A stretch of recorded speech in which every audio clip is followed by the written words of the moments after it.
बोलती पुस्तके. ज्यांना वाचनाचा नाद, त्यांना बोलती पुस्तके घाली साद. आमचं चॅनल सबस्क्राईब करा आणि सबस्क्राईब करायला इतरांनाही सांगा. नमस्कार श्रोते मित्र हो. बोलती पुस्तके सादर करीत आहे लेखक श्री दशरथ गावडे लिखित कादंबरी फेरा, प्रकरण 59. गेली 18 वर्ष ज्या गूढ प्रश्नानं सर्वांना सतावलं होतं, ज्या रहस्यानं संपूर्ण गावाला भंडावून सोडलं होतं आणि ज्या गुपितानं पाटील घराण्याच्या मनाला आणि जीवाला घोर लावला होता, त्या गूढ प्रश्नाचं उत्तर आज मिळालं होतं. त्या रहस्याची आणि त्या गुपिताची आज उकल झाली होती, पण उत्तर फक्त त्यांच्या जिवंत असण्याचं मिळालं होतं. उकल त्यांच्या जिवंत असण्याची झाली होती, पण त्यांच्याबद्दलचे बरेच प्रश्न अजूनही अनुत्तरितच होते. त्यांच्याबद्दलची बरीच रहस्य आणि गुपित अजूनही जशीच्या तशीच दबून होती. त्याच प्रश्नांची उत्तरं मिळावीत, त्याच रहस्यांचा आणि सुप्त गुपितांचा भेद व्हावा म्हणून शामरावाचं मन अधीर झालं होतं. शेवटी ती आपली मुलं आहेत, आपले वारस आहेत. आपण जर त्यांच्याशी बोललो नाही, त्यांच्याशी सहानुभूतीने वागलो नाही, म्हणून जर राघासारखे तेही आल्या पावली परत गेले तर काय करायचं? पुन्हा तेच रहाट गाडगं, पुन्हा तेच रडगाणं, पुन्हा येर माझ्या मागल्या, पुन्हा शून्यापासून सुरुवात. पण आता हे सगळं करायला आपल्यात ताकद उरली नाही. वयही आता राहिलं नाही. अर्ध आयुष्य तरी 18 वर्षांच्या ताणतणावात बरबाद झालंच आहे. आता उरलेलं आयुष्यही असंच विवंचनेत घालवायचं, त्यापेक्षा मेलेलं बरं. असे विचार, अशी सगळी भीती शामरावाला वाटत होती. गाडीत आलेले सर्वजण ज्योतिबाच्या घरात आहेत हे त्यालाही माहीत होतं. ज्योतिबा आता पोरांचा विषय काढणार म्हणून तो घरात आलेल्याचं त्यालाही बरं वाटलं. पण दादा काय ठरवतो त्यावर सारं अवलंबून आहे. तो पण ज्योतिबाकडे एकटक पाहू लागला. दादा, मी काय म्हणतो, पोरं आल्यात नव? पाटलाकडे पाहत ज्योतिबानं थोडंसं घाबरतच विषयाला हात घातला. पोरं आलेली सगळ्यांनाच माहीत होतं, तरीही विषयाला वाचा फुटावी म्हणून तो असं बोलला. शंकरसह सगळ्यांच्या नजरा पाटलांवर खिळल्या. ते काहीतरी बोलतील म्हणून शामरावनं, महादेवांनी, गंगारामनं अगदी आशेनं त्यांच्याकडे पाहिलं. पण हू नाही की चू नाही. खाली मान घालून व डोळे मिटून अगदी धीरगंभीरपणे ते गप्पच बसून राहिले. सगळेच चिडीचूप. आतल्या खोलीत स्मशान शांतता. नव, माझ्या बी मनात त्यांच्याबद्दल राग आहेच की. ह्याच्या अगोदर ती यायला पाहिजे होती असं सगळ्या प्रमाणे मला बी वाटतं. याच खरं ती कुठं होती आणि काय यायला नव्हती, किंवा आजच कशी काय आल्यात, हे सगळं त्यासनी विचारून बघूया, म्हणजे त्यांच्याबद्दल सगळं समजल. पुन्हा ज्योतिबा बोलला. डोळ्यांच्या पापण्या न मिटता सगळेजण पाटलांकडे पाहू लागले. आता तरी ते काहीतरी बोलतील म्हणून शामराव, महादेव आणि गंगाराम एकटक त्यांच्याकडे पाहू लागले.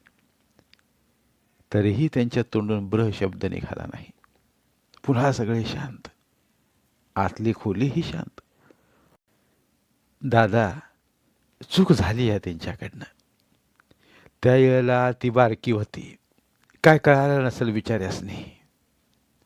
तुम्ही मारत्यास आहात म्हणून गेले असतील जीव वाचवायला कुठंतरी पळून. खरं आता आपलं घर म्हणून घरला परत आल्यात नव्ह. ज्योतिबा पुन्हा बोलला. तरीही पाटील शांतच. घाबरून त्यांच्या समोर कोणी पण आपलं मन उघडं करेनात. शामराव सुद्धा त्यांच्याकडे पाहत गप्पच बसलेला. तेवढ्यात आतल्या खोलीत हालचाल झाली. कमळाबाई उठून बाहेर आली. रामा, झालेलं होऊन गेलं. गेलेलं माणूस म्हणून आता काय परत येत नाही, होय नव? पोरीची आणि पोरांची झुरणी घेऊन ती गेली बापडे, गेली. आम्हा सगळ्यांनी दुःख आहे या गोष्टीचं. खरं ज्योतिबा म्हणतोय ते बरोबर आहे. आपलं घर म्हणून पोरं घरला परत आल्यात. कशी बी झाली तरी ह्याच्या पुढं तुमचा वस चालवणारे तुम्हा दोघांचीच वारसदार आहेत ती. तुमच्या पिळगीचा येल इस्तार वाढवणारी तुमच्याच रक्ताची आहेत ती. ती अशी वागायला नको होती. गलती झाल्यावर तरी तिने परत यायला पाहिजे होतं. खरं ती परत यायला नाहीत.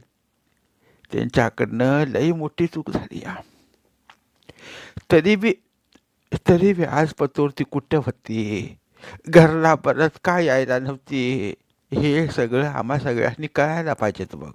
होय, त्यासनी बोलवून आणून विचारल्याशिवाय हे सगळं कळणार बी नाही. तेव्हा तुझ्या मनातला त्यांच्याबद्दलचा काय राग असेल तो आता थुकून टाक. आणि ज्योतिबा म्हणतो या तसं त्यासनी हिथं बोलवून आणून सगळं विचार, म्हणजे सगळं काय तर समजल. कमळाबाईनं पाटलांना समजावून सांगितलं. अक्का बोललेली शामरावाला फार चांगलं वाटलं. जे त्याच्या मनात होतं तेच ती बोलली होती. महादेवला आणि गंगारामला सुद्धा कमळाबाईचं म्हणणं पटलं. पण पाटलासमोर कोणीच तोंड उघडेनात. शंकर पण गप्पच. पाटील, कमळा का बोलली त्याच्यावर विचार करा. महादेव धाडस करून बोलला. होय पाटील. गंगारामनं त्याला दुजोरा दिला. दादा, एवढंच बोलून मनातल्या सगळ्या आशा एकवटून शामराव आपल्या दादाकडेच पाहू लागला. दीड तपाच्या या प्रचंड उलथापालथीत पाटलांमध्ये बराच बदल झाला होता. निर्माण झालेल्या परिस्थितीच्या ओझ्याखाली ते संपूर्णपणे दबून गेले होते. पुरीच्या वाया गेलेल्या जन्मासाठी तर त्यांचं मन अजूनही रडतंय, मूक अश्रू घालतंय. पण आज जन्माच्या जोडीदारणीच्या जाण्यानं त्यांना पूर्णपणे एकाकी पडल्यासारखं वाटू लागलं. जीवनात वैराग्य आल्यासारखं वाटू लागलं. शेताकडनं आल्यावर रडत बसलेली का असेना रुक्मिणी त्यांना रोज दिसायची तरी. पण आज तिच्या जाण्यानं घर मोकळं मोकळं दिसू लागलं. सगळ्या संसाराचा इस्कोट झाल्यासारखं त्यांना वाटू लागलं. संसारातली सहचारिणी होती त्यावेळी एक मोठा आधार वाटायचा, घर भरलेलं वाटायचं. पण तीच आज कायमची निघून गेल्यामुळं घर अगदी रिकामं रिकामं वाटू लागलं. सुनं सुनं वाटू लागलं. लकवा मारून घरात पडलेली एकुलती पोरगी, कुठंतरी गायब झालेली पोरं आणि या सर्व गोष्टींचा मरणाचा ताण घेऊन झुरणारी आणि रडणारी रुक्मिणी, हेच रहाट गाडगं गेली 18 वर्षे त्याने रोज अनुभवलं होतं, सोसलं होतं. हळूहळू हे सगळं त्यांना अंगवळणी पडत गेलं होतं. काळाच्या या प्रचंड अवधीत त्यांच्या मनाचे रंग कुठच्या कुठं उडून गेले होते. जीवन अगदी बेरंग बनलं होतं. मनातला रागाचा पैलू तर केव्हाच बोथट होऊन गेला होता. मनाच्या यातनावर भविष्यात काहीतरी चांगलं घडेल या आशेचा लेप ते लावत आले होते. नियतीनं पाठीवर ओढलेल्या आसुडांच्या वळावर वेळेच्या दिव्य संजीवनीचा मलम ते लावत आले होते. पण वेळेनं मात्र दुःख आणि यातना यामध्ये आणखी भर घालत आणि पाठीवरच्या आसुडांचे वळ जसेच्या तसे ठेवत गायब झालेल्या पुत्रांना घराकडे आणलं होतं. 18 वर्षांच्या या दुःखानं धगधगणाऱ्या खाईत सुख, दुःख, राग, प्रेम, द्वेष, मत्सर, हेवा, करुणा, कटुता, आपुलकी, मान अपमान ह्या त्यांच्या मनाच्या सर्वच भाव संवेदनांची आहुती पडली होती. त्या आहुतीतनं एकच रोपटं जन्माला आलं होतं, दुःखाचं रोपटं. पण त्या रोपट्याचा आता एक मोठा वृक्ष बनलाय. मन आणि शरीराच्या सर्व संवेदनांना व्यापून राहिलेला. लेकीचा वाया गेलेला जन्म आणि रुक्मिणीचं झुरून मरणं, हे दोन्ही दुःख तर त्यांचं पुढचं सगळं जीवन व्यापून राहणार होती. मरणापर्यंत त्यांच्या मनात सलत राहणार होती. अंतापर्यंत त्यांचं अंतःकरण जाळत राहणार होती. उरलेलं जीवन कुढत जगण्यास भाग पाडणार होती. घटनांच्या आघातानं खचलेल्या त्यांच्या मनात दुःखच कायमचं घर करून बसलं होतं. याच दुःखावर मात करण्यासाठी त्यांनी स्वतःला कामात झोकून दिलं होतं. काम करीत असताना रागापोटी स्वतःच्या हातनं घडलेल्या चुकांचं परिमार्जन आणि जीवनात आलेल्या घोर दुःखाची मीमांसा करीत ते आले होते. पण इतिहासाच्या पुनरावृत्तीप्रमाणे 18 वर्षांपूर्वी घडलेल्या त्या वाईट घटनेमुळे निर्माण झालेल्या परिस्थितीची पुनरावृत्ती झाली आणि सगळ्या घराला पुन्हा झुरणी लागली. पुन्हा सगळ्या घरावर निराशेचं मळब दाटून आलं व संपूर्ण घरानंच आपलं अस्तित्व टिकवून ठेवण्यासाठी झगडू लागलं. इतक्या वर्षात रुक्मिणीनं स्वतःला सावरलंच नव्हतं. दुःखाच्या या झंझावातात तो गरीब आणि हळवा जीव पाला पाचोळ्यासारखा वाऱ्यावर कुठं उडून गेला ते समजलंच नाही. मनाचे सगळेच भाव करपून गेल्यामुळे एवढ्या वर्षानंतर पोरं घराकडे परत आलेत म्हणून त्यांच्या मनात कोणतेही तरंग उठले नव्हते. पोरं परत आली आहेत म्हणून मनात ना आनंद, ना कुतूहल, ना औत्सुक्य. दुःख तर आमच्या पाचवीलाच पुजलंय. कुढं, चाचपडं, चरपडं, तळमळं झालं तरी आमचं जीवन आम्ही जगत आलो आहोत. जे आमच्या वाट्याला आलं ते आम्ही रडत रकडत जगलो आहोत. इथनं पुढंही जसं नशिबात असेल तसं आम्ही जगू, इलाजच नाही. निराकार चेहऱ्यानं पाटील बसून विचार करत होते. रामा, मी काय म्हटलं ते ऐकलास काय? पुन्हा कमळाबाईनं पाटलांना विचारलं. ऐकला का? ऐकलं. तांबारलेले डोळे उघडून कमळाबाईंकडे पाहत शांतपणे पाटील बोलले. हे बघा, तुम्हा दोघांनी बी सांगतो, घरातली कोणी बी माणसं बोलणं झाल्यात म्हणून पोरं जर आल्यापावशी परत गेली तर मागणं तुम्ही काय करशील? रकमा गेली ते गेली, पोरं बी पुन्हा हातातनं जातील. एवढ्या वर्षांनी ते परत आल्यात तेव्हा त्याच्याशी तुम्ही चांगलं बोला, चांगलं बोला. तुम्हा दोघांचं बी म्हणणं काय हाय ते आत्ताच्या आत्ता मला सांगा एकदाच बघू. कमळाबाई दोघांकडेही बघत बोलली. दादा, पाटलांकडे पाहत आशेनं पुन्हा शामराव असं बोलला. ज्योतिबा, आजचा दिवस त्यासनी तुझ्याच घरात ठेवून घे.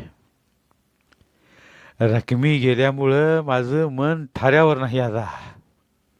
मला काय बी सुधारणा झालं या. हा ह्या हिच्यावर बोलायला नको. आणि हे बघ, इथं काय काय घडलं ते त्यासनी सांगूही नकोस आणि त्यासनी काही विचारू बी नकोस. उद्याला त्यासनी बोलवून त्यांची ओळख करून घेऊया आणि त्यांच्या संग बोलून त्यांची माहिती काढून घेऊया. मग ज्योतिबाकडे पाहत पाटील असं बोलले, कारण कमळाबाई बोललेलं त्यांना अगदी मनोमन पटलं होतं. दादाचा निर्णय शामरावाला आवडला, पण पोरांची ओळख करून घेऊया या वाक्यानं तो पुन्हा धास्तावला. पाटलांनी निर्णय घेतला, पण एक हातचा राखून.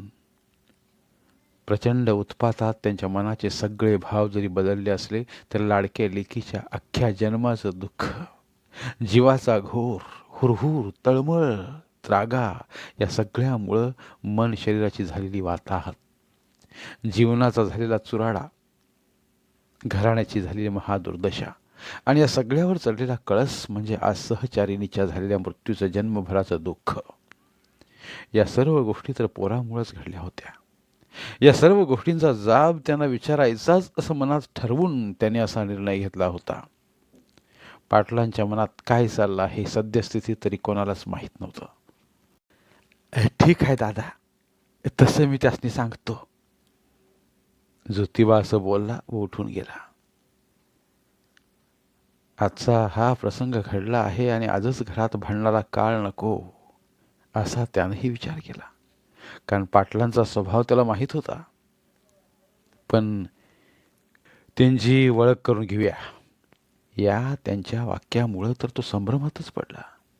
सगळ्यांचीच मनं उद्यापर्यंत जरा शांत होतील असा विचार करीत तो आपल्या घराकडे गेला. घरात बसलेल्या सगळ्यांना पाटलांचा निर्णय पटला आजच रुक्मिणीचा मृत्यू झाला आहे आणि आजच पोरांबद्दल चर्चा करायची हे काही योग्य नव्हतं. उद्यापर्यंत सर्वांचंच दुःख थोडंसं हलकं होईल. मग बसून चर्चा करूया आणि काहीतरी मार्ग काढूया, असा मनातल्या मनात सर्वांनी विचार केला. कमळाबाईनं पण असाच विचार केला. आत बसलेल्या आशा, शांता, संगीता, सुनीता आणि बाकीच्या बायका पण काहीच बोलल्या नाहीत. रुक्मिणी गेल्यामुळं पूर्ण घरच नव्हे तर अख्खं गाव सुतक पाळत होतं. सगळ्यांच्याच मनात रुक्मिणीबद्दल कणाव होती. एक आपलेपणाची भावना होती. तिच्या जाण्याचं दुःख सर्वांनाच होत होतं. पोरीच्या दुःखात आणि पोरांच्या वियोगात रोज रडणारी रुक्मिणी आता पुन्हा कधीच दिसणार नव्हती. वेळेचा हात पकडून ती काळाच्या गर्द अंधाऱ्या खाईत सामावून गेली.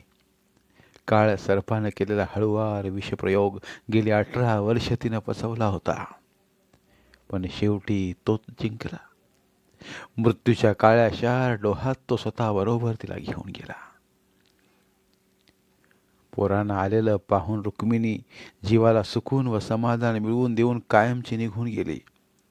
पण आपली पोरं कुठं गेली होती? इतकी वर्ष ती कशी जगली? इतक्या वर्षात आमची त्यांना आठवण का आली नसेल? या अगोदर ती घराकडे का परत आली नाहीत? ती कुठं राहत होती? त्यांची लग्न, मुलं, सगळं सगळं विचारायचं आणि माहिती करून घ्यायचं राहूनच गेलं. जसा सुकून मिळाला होता तशीच मनात रुखरुख घेऊन गेली. मनाला हुरहुर लावून घेऊन गेली. मिळालेल्या सुकूनाला हुरहुरीच्या आवरणात घट्ट बांधून सोबत घेऊन ती गेली. समाधान हे सगळ्यात मोठं सुख असतं, पण कुठल्याही सुखापेक्षा दुःख हेच नेहमी मोठं असतं. पोरांना पाहिल्यावर शांताच्या मनात अनेक भाव संवेदनांचा कोलाहल माजला होता. पोरं अगोदर न येता नेमकी जावेच्या मरणालाच उगवल्यामुळं त्यांचा तिला फार राग आला होता. पण विश्वास न बसण्याएवढी आणि ओळखून न येण्याएवढी आपली मुलं मोठी होऊन घराकडे परतली आहेत म्हणून लगेचच तिनं स्वतःला सावरलं होतं. इतकी वर्ष आपण कामात गुंतवून घेत मनाला मोकळा वेळ दिलाच नाही. मन घट्ट करून धीरानं राहिलो. जीव जतन करून ठेवला. म्हणून तर आता पोरांना सुखासुखी बघतोय. नाहीतर रखमा अक्कासारखी जर झुरणी घेतली असती तर तिच्यासोबतच आपण सुद्धा मरून गेलो असतो, असं तिला वाटू लागलं. मनातल्या दृढ आशेचं फलित आज ती पाहत होती. पोरं घराकडं परतल्यावर तिच्या अंगात हुरूप संचारला. जगण्याची एक नवी उमेद तिच्या मनात जागली. सुकत आलेल्या झाडाला अचानक घडावर पाणी मिळावं व तात्काळ त्या झाडाला पालवी फुटावी तसं शांताच्या बाबतीत घडलं. आशाचं मन मात्र आई गेलेल्याच्या दुःखात होरपळत होतं. भविष्याच्या चिंतेनं ग्रासून गेलं होतं. इतक्या वर्षांनी आपले भाऊ परत आलेत म्हणून पाटलांसारखे तिच्याही मनात कुठल्याच प्रकारचे तरंग उठले नव्हते. पण मनात त्यांच्याबद्दल भयंकर राग मात्र निर्माण झाला होता. कारण त्या दोघांमुळंच या सगळ्या घटना घडल्या आहेत. त्यांच्यामुळंच हे मरणप्राय दुःख जीवनात निर्माण झालं आहे हे तिला माहीत होतं. या अगोदर ते आले असते तर आई जिवंत राहिली असते असं तिला वाटत होतं. ते दोघं घराकडे परत येत नव्हते म्हणून आई रोज रडून कमजोर कमजोर होत होती, रोज खंगत होती. हे सगळं समजून तेव्हापासूनच तिच्या मनात त्यांच्याबद्दल राग निर्माण होऊ लागला होता. नंतर आईची तब्येत ढासळत गेली व ते अंथरुणाला खिळली. त्यामुळे तर तिच्या मनातला संताप वाढतच गेला. नंतर तर आई गेलीच आणि नेमके आईच्या शेवटच्या श्वासालाच ते हजर झाले. मेल्यावर तोंडात शेवटचं पाणी घालायला. त्याचा काय उपयोग म्हणून तिच्या अंगाचा तीळ पापड झाला होता. तिला आता त्या दोघांचा तिरस्कार वाटत होता. कधी काळचे दोघेही अत्यंत लाडके भाऊ, पण आता त्यांच्यावरचं तिचं मनच उडून गेलं होतं. 18 वर्ष त्यांच्या भेटीची आस लागलेल्या डोळ्यातनं आता अंगार निघत होते. हृदयातल्या प्रेमाची जागा आता खदखदणाऱ्या रागानं घेतली होती. मन धुमसत होतं. धन्यवाद.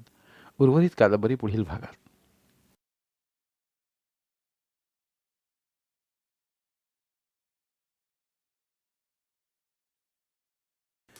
धन्यवाद. प्रिय श्रोते मित्र हो, आपल्यासाठी एक आवाहन. आमच्या चॅनलच्या प्लेलिस्ट विभागात तुमच्यासाठी शेकडो कादंबऱ्यांचे ऑडिओ बुक्स उपलब्ध आहेत. तिथे प्रत्येक कादंबरीचे सर्व भाग एकत्रित मिळतील. त्यामुळे सध्या सुरू असलेल्या क्रमशः कादंबरीच्या पुढील भागासाठी वाट पाहण्याची गरज नाही. तुमच्या वेळेनुसार तुम्ही संपूर्ण कादंबरी सलगपणे ऐकू शकतात आणि साहित्याचा आस्वाद घेऊ शकता. कृपया आमच्या चॅनलच्या होमपेजवर जाऊन प्लेलिस्ट चेक करा आणि तुमची आवडती कादंबरी निवडा. धन्यवाद.